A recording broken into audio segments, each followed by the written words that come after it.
Affordable housing isn't just a McPherson story, it's a Kansas story. From McPherson County to communities across the state, safe, stable homes are essential for thriving families. At the McPherson Housing Coalition, we're developing emergency shelters like the Oak Harbor Cottages and building permanent supportive homes through projects such as Sutherland Estates, creating housing that includes wraparound care and services. If you believe every Kansan deserves a place to call home, your support matters, whether you're in McPherson or miles away.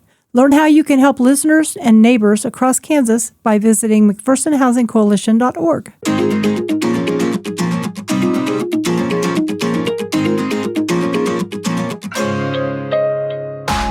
Welcome to Housing for Good, a podcast dedicated to housing topics and issues affecting our communities in McPherson County and beyond. With years of experience and expertise, hosts Chris Goodson and Carolyn Moore discuss housing challenges and opportunities with other experts from a variety of housing fields.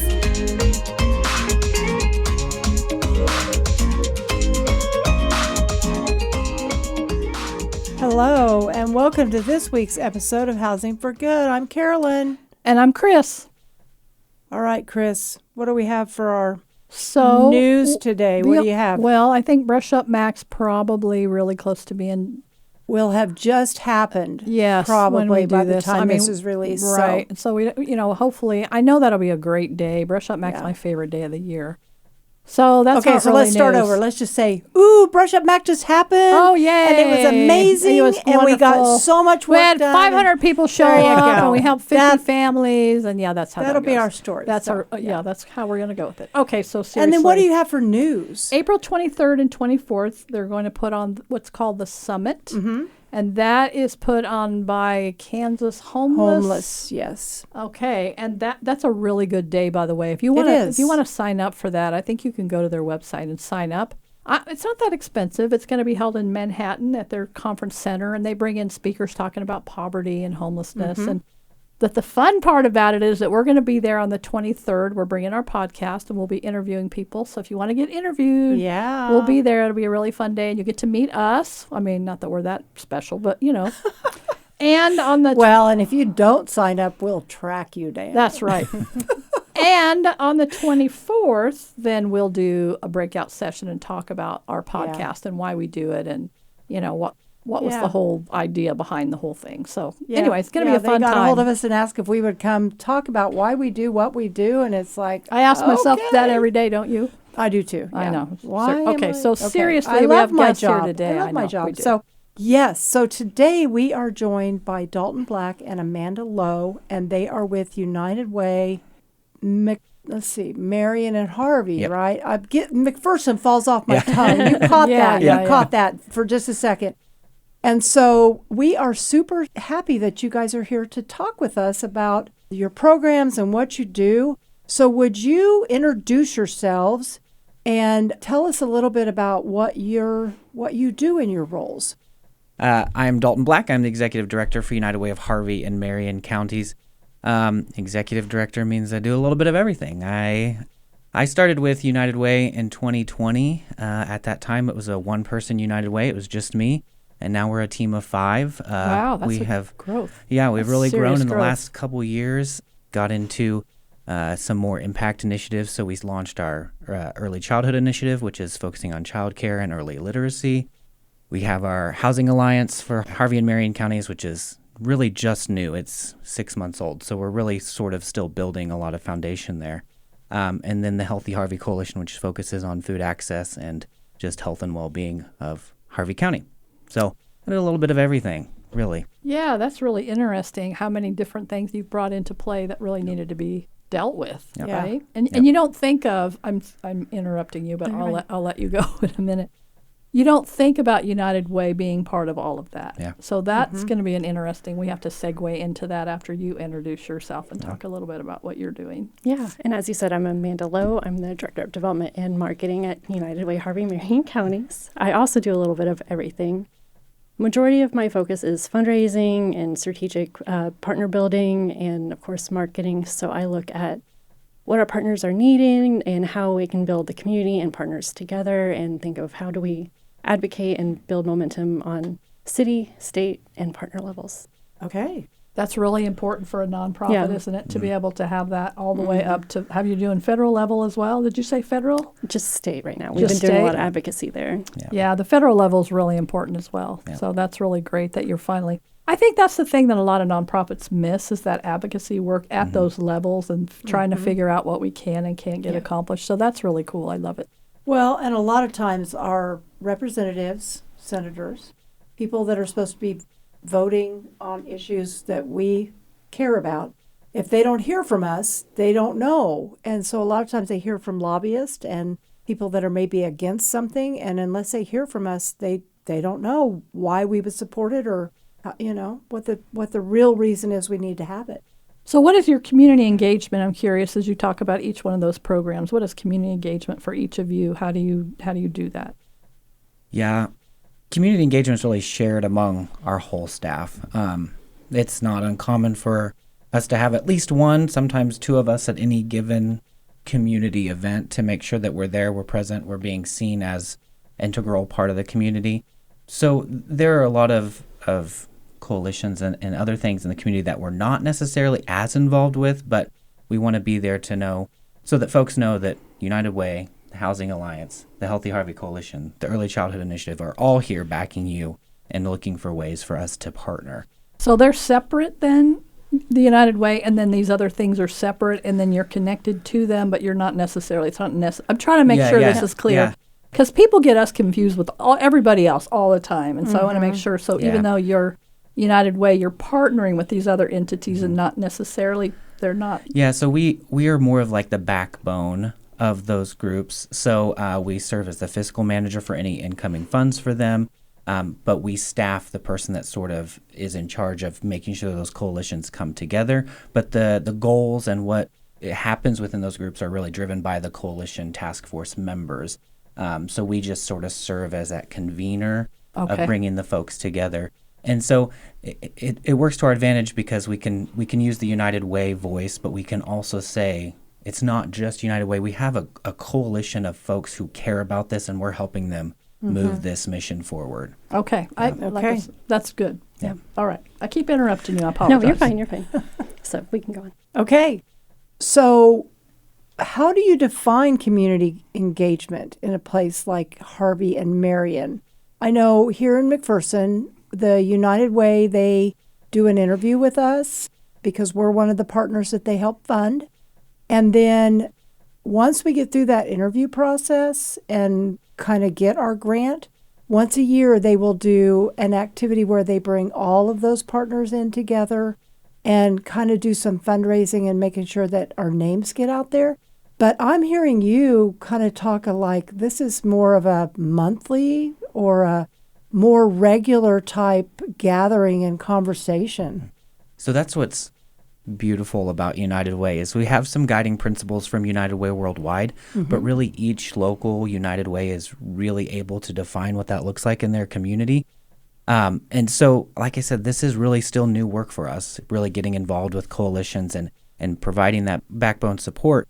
But we do have funded partners just like McPherson does, and we do quarterly updates with them where we invite them to come together over an afternoon hour. We share some of what we're doing because we see that transparency with our funded partners to say, this is what we're working on, this is what we're pursuing, and this is how you can connect with that. And then for them to share, like, here's the struggles we're having. Is there anything you can do to help us? And sometimes that is as easy as, we have an event coming up. Can you help us promote it? Absolutely. We'll share it out to our network. And sometimes it's a little bit more like I'm running into an issue where I have some volunteers that maybe I need to switch to a different. And so we're strategically thinking with them, how do we help them be more well-rounded organizations as well? Because when we rise, we all rise together, right? So how can we help them fulfill their missions even if it doesn't really necessarily involve us? So I'm curious about the marketing side of that. You said you were the marketing. How did your marketing fit into everything that your director's talking about? Yeah, so we do have an overall brand voice and a brand identity. And a lot of my work is making sure that we stay in line with that, and then we also uplift the community as a whole through that one voice. So while we are promoting other events and making sure that their voices are being uplifted as well, we're also educating and advocating for our own programs and for our own initiatives that we have as well. Yeah, Amanda's been with us for 6 months, and she came in and I was like, I have this awesome job, but also it's going to be unlike anything that you've ever done before, because not only do we have the United Way voice, but we need to develop logos for these coalitions, and what do they sound like, and who are they out in the community. She's managing That's 4 a different lot. social media pages for and the hard part is to have separate identities. We run into this all the time. My her church gave some money to somebody, and they thought they were giving it to us, and somehow we were connected. And Mom's like, we have nothing to do with them. This is what we do. I mean, not that she had a problem with them or what they were doing, but she really, at that point, that's when she actually realized that there was some confusion about who McPherson Housing Coalition is. Because we do so much, people get very confused about what we're doing. And I'm like, how do we get that message out there more clear so that people understand? So you're juggling way more than we're juggling. I mean, we have one entity and we're still going, how do we get that out there in a positive way that people really, truly understand what we're doing? Yeah. It was really important when we created the logos and the stuff for the coalitions that it's separate from us, but yet it's still on par with our tone of voice and thought leadership. So, yes. Oh, wow. Okay, I don't envy her job at all. Me neither. So what are you hearing from the communities right now about what are people concerned about? It's a big question. So kind of back to Amanda's conversation about thought leadership, something we're really trying to make sure that we're being good stewards of is all the information that comes to us, the data that comes to us. One thing we're working on building out for our communities right now is a community conditions dashboard. So we know a lot of organizations are doing their own studies, their own sort of niche data collecting. And we get that through the coalition, through our engagement with the community. How do we collect that and we reflect it back out to the broader community, but also to our decision makers of this is the reality, and needs are complex and they're often stacked. It's not just one thing. It's not just a housing issue. Sometimes it's housing and childcare and access to healthy food all in one situation. So we've heard a lot about housing. I think our housing coalition, Housing Alliance, is about 6 months old, and it is just blossoming with folks that are really excited about how do we tackle the lack of housing in our community and the lack of lowercase affordable housing, not the affordable housing with a capital A, but just like what is naturally affordable in our community. So that I think really has some traction. At least in Harvey County, we're still working on and growing that alliance further into Marion County. But in Newton and Harvey County, it's a top conversation for us. Housing affects everybody, and but it's difficult. Developing housing, we've been around for 18 years, and that's always been our thing. Now we've got all these other pieces that go with it. But housing is so hard to try to develop, to try to figure out, if I'm going to build this, how do I make it affordable? How do I cash flow the thing? Because if you're doing rentals, you got to make sure you're making a little bit of money, or you can't pay for the person who maintains it and all that kind of stuff. So it is tricky, but I'm glad to hear that Harvey is doing that and eventually moving into Marion. I mean, sometimes you have to figure it out in a smaller space and then move your model. That's what we've done is we have this model, and what we're getting ready to do some workforce housing in Lindsborg, Marquette, and Inman, and trying to build those for under $200,000 for first-time home buyers.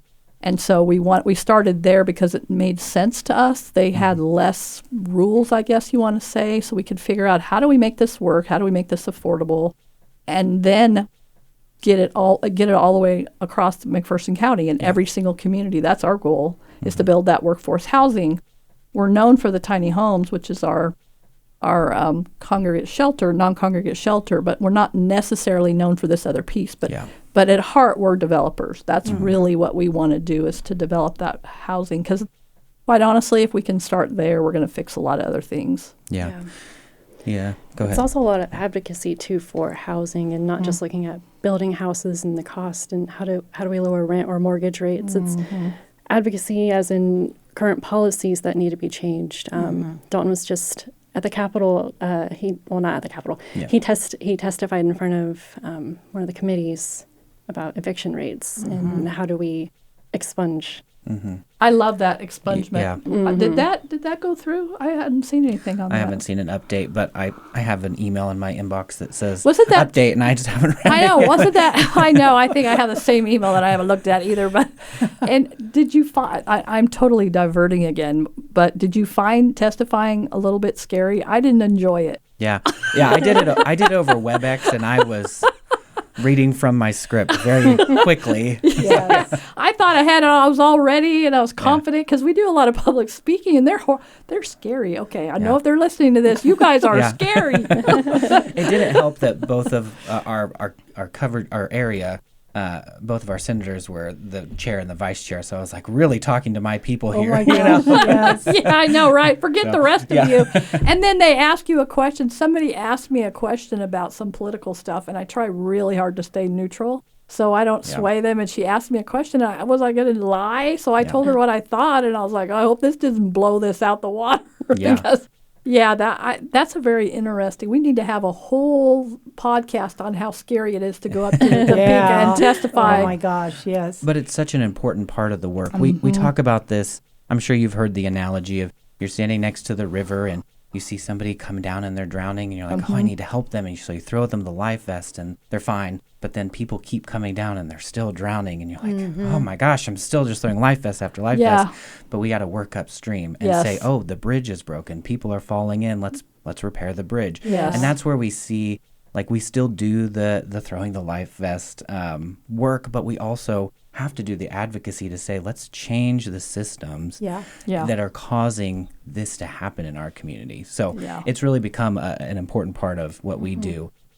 This is my most engaged session with so many housing bills and hunger bills that have been on the floor. So it's been a great season for all of that. Hoping moving forward, even if some of them don't pass, we can take that momentum and move forward. So I will tell you that as you go down this road, you're going to get pushed further and deeper into it. It's not going to go away anytime soon. Yeah. Well, and I want to circle back to your answer because you're dealing with housing, you're dealing with food.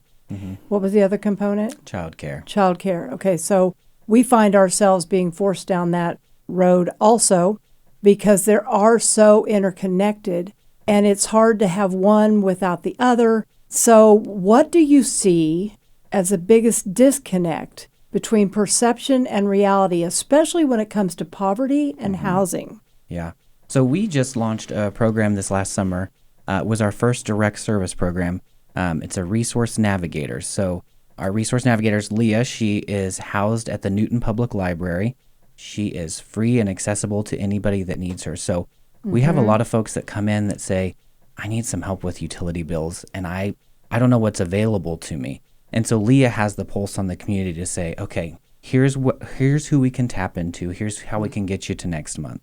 And what's really been we sort of felt like we instinctually knew this, but what's been elevated through this program is that folks that are in poverty or experiencing hardship are not lazy. They will put in the work that they need to. They just sometimes don't know where to start. And that's what I think is beautiful about Leah, because she is client centered. So it's, you come in, what do you want to work on? And let me try to help you figure out how to get there. And once we tackle the utility assistance or the rent assistance, what else now? Because now we've overcome that hurdle, and now we can focus on some maybe long-term planning things. What do you want to work on next? I love that. Yeah, it's been... So that's almost like case management a little tiny bit. Yeah. So if I come in and I need some help, Yeah. Are you going to send me to these places, or are you calling them and saying, hey, I have this person here. What does this look like? Because we find with our clients, a lot of times with the nonprofits, they send everybody on this thing all around, everywhere. They're running around trying to find all these pieces. Well, have you called that? Have you done this? How does she do that? Yeah, it's a mix of all of that. It's sort of, what is the client able to handle at that moment? Sometimes it is they need Leah to call on their behalf and advocate for them with this service provider. Or maybe they've had a bad experience, so they're not really comfortable making that call, but that's the person they need. So Leah sort of acts as that in between. But some people just say, I just need the phone number and then I'm good. So that's really where her strength is of being client-centered. Whatever they need, she can sort of adapt to. and she works really hard at not over-functioning for people who want to have some of that autonomy while being able to step in and do some of the warmer handoffs of, I'm here with my friend who needs this, now I'm going to pass them on to you. And that sort of works a little bit better than a cold call sometimes to some of these service providers. So, can you share a story of someone who got connected through United Way and had some great change in their life? Do you have anything you can share with that? Just some great story? Everybody has stories, but sometimes at your level, maybe not as much as Leah would have, obviously. Yeah. And that's what's challenging about some of the client. I mean, we all live and work in smaller communities in our state, and so we have to be very careful about the stories that we tell. But I can say that we have heard from at least the library staff how many folks who before Leah would come into the library and feel very chaotic and trying to search on the computers for what they need, and they would ask the library staff for some help that the library staff wasn't really able to assist them with, unemployment, SNAP application, whatever it may be. But just the library staff has said those folks just are more at ease, even just able to be in a space and not feel frantic, because that's what we see a lot in poverty. I'm sure you do as well, is that it's one hurdle after another, and it's sort of in that survival mode. You don't have the opportunity to sort of just be. And so I think that hearing from the library staff say that that's those folks that are frequent flyers to the library, they're maybe unhoused, and that's where they seek shelter. Just knowing that they are able to be more at ease there is really showing us that the program is providing various levels of support for our community in need. Okay, I love that, because we refer to that as that survival thinking as crisis brain. And it is really hard. Anybody that has experienced any kind of trauma, whether it's something that you experienced and you were able to work through, or whether it's magnified like somebody that's homeless and they need a job and they don't have food, and they're just thinking about trying to get through today, let alone what does next week look like. You can't make a decision when you're operating in that particular frame of how your brain works. So being able to slow them down and get them to where they feel safe so they can start making plans is huge. So I love that Leah gets the opportunity to do that. And so her program has flourished so much that we've had to expand her program, and we now have a student intern working with her, Isaiah, and together they've just taken off and have created new ways to reach people. So that's awesome. So speaking of that, do you have volunteer staff as well when you're talking about an intern, and how does that work? How does somebody get involved with United Way? How would they be able to contact you or to be able to work within your organization? What does that look like? Yeah, I think we have various levels of volunteer engagement that we could provide. We do have Isaiah as a student intern. We're looking to add another student intern for Amanda's department to sort of help with some of the social media and graphic stuff. But really, we take people where they're at. So if they are interested in just some light clerical stuff, we can make that happen. If they're interested in some bigger projects, right now we have a volunteer that's helping me get ready for the audit, which is the not fun part of my job, but just organizing some of that paperwork for me, and she does that really well. So, just reach out to anybody on staff. Our staff is very nice, and we'll make sure a connection happens any way that we can. We love volunteers. Okay, well that's awesome. So is there maybe you have a situation where maybe somebody wouldn't be allowed to volunteer, or is that just pretty much? We try to find an opportunity no matter the situation. So obviously we wouldn't put volunteers in our resource navigation program per se. Leah is a licensed social worker. Isaiah is a social work student. So we would kind of be more apt to put them somewhere else in our office. But, You're pretty open to letting people. That's absolutely. Awesome. We've got lots of opportunities, I think, that we could find for just about anybody. Okay, so this question is, I want to know the answer to this question. Okay. You work in 2 counties. Yeah. Oh, yeah. We work in McPherson County. I don't see that on the script here. How do you build? I'm getting there. Okay, I'll just try to. How do you build trust in communities that might be hesitant to engage? We have run into this ourselves. and find it extremely difficult if the people in the community, they just have no interest. So how do you guys navigate that? It's a lot of good question. It's a lot of relationship building and a lot of patience and a lot of just meeting people where they're at and what they're most comfortable with. Yeah. When I first started with United Way, it was just Harvey County, and we were very Newton-centric at that point. And so I spent the first couple years really making sure we weren't just Newton's United Way, that we were serving Harvey County. And that was a lot of me driving and getting out of the office and going into the communities where the people live. And I think we've done a great job of really encompassing all of Harvey County. Marion County, we just expanded to in 2024. Okay. And like Amanda said, we're taking meetings, we're hearing concerns. We have not been without criticism of coming into a community, and we're open to hearing that because then that allows us to figure out how we can better tell our story and show that we are a great addition to the community. We're not trying to step on anybody's toes or do anything that anybody else is doing, but we want to support the already great work that's happening there. Yeah, that's the secret, but it's tricky sometimes to get them to understand that you're not here to take over. I'm not here. You know how you watch those cop shows and the policemen are doing this thing and the FBI walks in and says, I'm here to solve all your problems. We as what we do, we don't want to do that. Yeah. We can't do it anyways. Not one organization can fix everything. Yeah. It's not absolutely. possible. None of us are big enough. I mean, that would be cool, but would like to think we could do that, but it's not going to happen. Yeah. So how do you connect organizations, businesses, and individuals to work towards the same goal? Yeah. That was a big sigh. Yeah. I know. Well, I think it's just because everyone has their different ideas about how to tackle the issues, and none of them, at least in my experience, has been right or wrong. But how do we as a group come together behind a few core goals that we can all really be excited about and make progress on? Because if we're all trying to do different things while we are still working in the same direction, it's not going to be a unified front. Yeah. So a lot of it is just that communication. Our coalitions, we meet monthly with them to check up on what folks are hearing, what they're excited about, progress towards our goals. And I just think it's a revolving door of still just always level setting and making sure we're on the same path.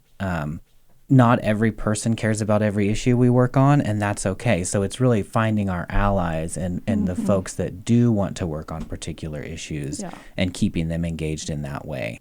So is there one collaboration that you've seen really move the needle? I mean, you've been talking about the three, and I feel like that those are three really important, but is there one of them that has kind of helped to drive the point forward to maybe help the other two come along? Yeah. I think, and you can say one different if you have it, but one of the things that we talk about within our housing alliance is how do we keep people in their homes as they age, or maybe they have a disability that's new to them or whatever.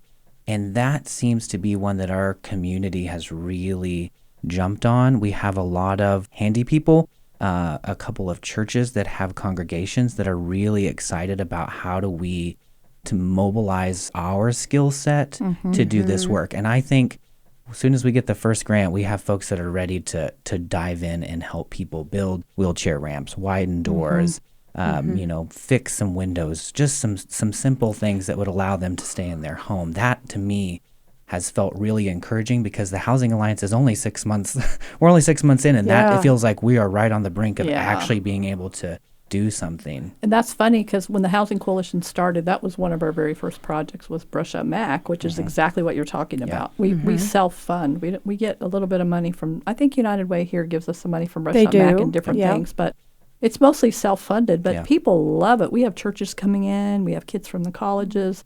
We've had up to 300 people just going out throughout the county and putting in wheelchair ramps and painting and yard work, and we have a lady that's 102 years old. I like talking about her a lot. I know, I do too. And so she's been around. We've had this for 20 years almost, and she's been around from the beginning and able to stay in her home because of that. So I love that you're moving forward. Sometimes with the housing situation, you have to start small, figure it out and then slowly move forward. And, some people move faster than us maybe, but, so I love that. I love that a lot. And I love how you guys are coordinating with other groups. Sometimes it feels like there's some working with cross purposes and people are trying to do the same thing as somebody else. And you're like, why are you doing that? We're doing that. That doesn't make sense. Because then you separate funding and you start making people get upset with one another. And so I love how you guys are coordinating that so that people are coming together and not working at cross purposes, which really can make things more difficult. Yeah, absolutely. Yeah, I think that it's a good example of folks who have the volunteer capability, but also have skill that not all of us have, that they can really put to good use in that way. And that was sort of one that the idea came about, and then people started coming to us like, we've heard that you're talking about this. We want to get involved. And I think that's where I felt anyways, that we found a good first step, because people were coming to us to say, we want to be a part of this. Yeah, that's so cool. I love it. So I love having this conversation with you, Dalton, because I can just feel your passion. What gives you hope when you're doing this work? Because quite honestly, it can be very draining. People look at you as the lifeboat, and they will swamp your boat. So what gives you hope? Yeah, I probably shouldn't admit this, but I work all the time. Even when I'm not at work, I'm thinking about work. And I don't know, for me, it gives me life because, and I say this to my team all the time, at the end of the day, the only people that I really am here for are the folks that receive our services. So as long as they're getting the services they need, the rest will figure itself out. The collaborations, the who's going to do the work, who's going to write the grant, like that'll all work out, because at the end of the day, the person that needed, whether it's connected to another service or needed help with a wheelchair ramp, if they got what they needed, that's wonderful. That's why we're here. So for me, it's just, it's the end goal. Yeah, that's really great that you're able to see that in such a positive way. And I think you have to keep that in mind, because this work's hard. Yeah. We our hearts are broken regularly when we see things or somebody can't figure it out. We've tried really hard and we're running out of resources. And so to have that hope is amazing. I agree with what Dalton said, and I probably shouldn't admit it either, but I also work all the time. We will text each other like, oh, did you see this at like 10 at night? So, and I've utilized United Way services in the past, and so that's where my passion and my drivers come from, is making sure that people get the same services and the same results that I was able to get. And how do I solve a puzzle, and how do I elevate the community?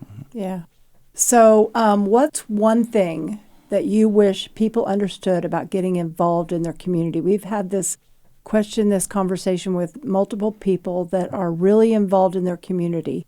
And what's the one thing you wish somebody that's not doing anything in their community would understand about being involved? You likely see it here too. There's often the same folks at the same tables everywhere, working on lots of different things. And that's great. You have to have those folks that are there and putting in the work. But I think there's a place for anybody at our tables, and whatever they can give is valuable. So if that's just attending a meeting and sharing some insight or giving an opinion, that's valuable. You don't have to be the one with the hammer. That's okay. So for us, we would welcome any volunteer, we would welcome anybody to be engaged in whatever level they're really comfortable with, because we can tailor that experience to what they can provide. That's good. Yeah. You wouldn't think we gave them the questions ahead of time, would you? No. They're just got these answers. I know. Rolling on. Well, what I love the most about this is every time we interview somebody, most of the time, not always, you can feel the passion. And that's what drives the work, quite honestly, because it's exhausting, it's heartbreaking, and a lot of these things go along with it. But then at the end of the day, like you said, if we can help the grandma or the single mom or whoever is struggling to find some stability and move on and make sure that her kids have food, that's what we're here for at the end of the day, to make sure that these people get what they really need. Well, and I think every time you help one person, you just improved stuff in your community. You made a difference in the overall community by just helping that one person. All right, guys, so here's a question that Chris likes to ask all the time, and I didn't send it to you ahead of time, but if you had unlimited money, unlimited resources, what is the dream? Oh, man. I love Now they got to think. No more scripting. You got to think about this. What's a dream? Free childcare. Yeah. Oh, I Yeah. love that. Yeah. That's awesome. Yeah. And a Okay. huge problem. That's a good one. I love it. Yeah, that Okay. is. This has been a great interview, hasn't it? It has been. Okay. All right. Well, if you would be interested in being on Housing for Good, or you know somebody that would be a great guest, drop us a line, leave us a review, ask us a question. Yeah, please ask us a question. Any question. Housing for Good at McPhersonHC.org. Thank you for listening. And have a great day.